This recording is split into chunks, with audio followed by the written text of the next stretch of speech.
தமிழ் மொழியில பரம்பரை என்ற சொல் எப்படி வந்ததுன்னு உங்களுக்கு தெரியுமா? வாங்க இந்த பதிவுல நாம தெரிஞ்சுக்கலாம்.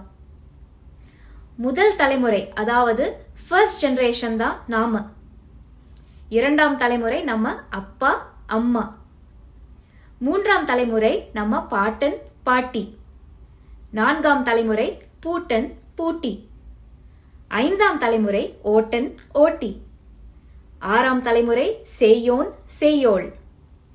ஏழாம் தலைமுறை பரன் பறை. பரனும் பறையும் சேர்ந்துதான் பரம்பரைன்னு வந்துச்சு.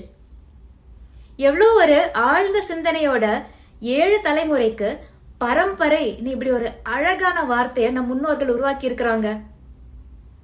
இன்னொரு அழகு என்னதுன்னா, எந்த மொழியிலேயும் இப்படி உறவு முறைகள் இல்லை.